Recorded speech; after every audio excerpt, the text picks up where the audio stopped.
بارے تمہارا کیا گمان ہے؟ اس کے لیے یہ ہے کہ ملا علی قاری لکھتے ہیں قرآن کریم کی جتنی آیات ہیں ان آیات کے بقدر اللہ تبارک و تعالی نے جنت کے درجات بنائے ہیں۔ حافظ قرآن کو کل قیامت والے دن اللہ تعالیٰ اپنی بارگاہ میں بلائیں گے اور یہ ارشاد ہوگا اے حافظ قرآن اقرأ قرآن کریم پڑھنا شروع کیجئے ورتقی اور جنت کے سیڑھیوں پر چڑھتے جائیے ورتل ٹھہر ٹھہر کر قرآن کریم پڑھیے کما کنت ترتل فی الدنیا جس طرح دنیا کے اندر آپ قرآن کریم ٹھہر ٹھہر کر پڑھا کرتے تھے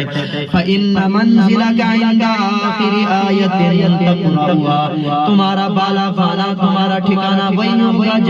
جہاں پر تمہاری آخری آیت ہوگی۔ حافظ قرآن الحمد سے شروع کرے گا الحمدللہ رب العالمین جنت ایک درجہ بلند ہو گیا، الرحمن الرحیم دوسرا درجہ بلند ہو گیا، مالک یوم الدین تیسرا درجہ بلند ہو گیا۔ حافظ قرآن ایک ایک آیت پڑھتا چلا جا رہا ہے، جنت کے درجات اس کے لیے بلند ہوتے چلے جا رہے ہیں۔ اب قرآن کریم کی آیت کا اختتام اور ادھر سے جنت کے درجات کا بھی اختتام ہو چکا ہوگا۔ سب سے اونچے بالا خانے میں حافظ قرآن،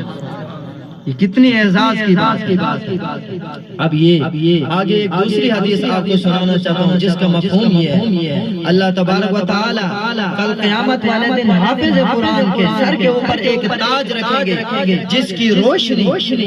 نور کی طرح ہوگی، سورج کی روشنی سے کئی گنا زیادہ ہوگی، اور حافظ قرآن کے والدین کو اللہ تبارک و تعالی دو جوڑے پہنائیں گے، ان دو جوڑوں کی قیمت اتنی زیادہ ہوگی کہ دنیا وما فیہا اس کا مقابلہ نہیں کر سکتے۔ میرے محترم دوستو، دنیا کے اندر ہیرے بھی موجود ہیں، دنیا کے اندر جواہرات بھی موجود ہیں، دنیا کے اندر معدنیات موجود ہیں، سونا موجود ہے، چاندی موجود ہے، نقدی رقم موجود ہے، ہر قسم کی آرائش یہاں پر موجود ہے، لیکن دنیا اور دنیا کے اندر جتنی چیزیں ہیں یہ ان دو جوڑوں کا مقابلہ نہیں کر سکتی۔ اللہ تبارک و تعالیٰ کل قیامت والے دن جو دو جوڑے حافظ قرآن کے والدین کو پہنائے گا، کتنی بڑی فضیلت کی بات۔ اور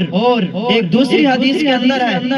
آپ صلی اللہ علیہ وسلم نے ارشاد فرمایا کہ جس شخص نے اپنے بچے کو ناظرہ قرآن پاک پڑھا دیا اللہ تعالیٰ اس کے سابقہ سارے گناہ معاف فرما دے۔ صرف ناظرہ اپنے بچے کو جس نے قرآن پاک پڑھا اللہ تعالیٰ اس کے پچھلے سارے گناہ معاف فرما دے۔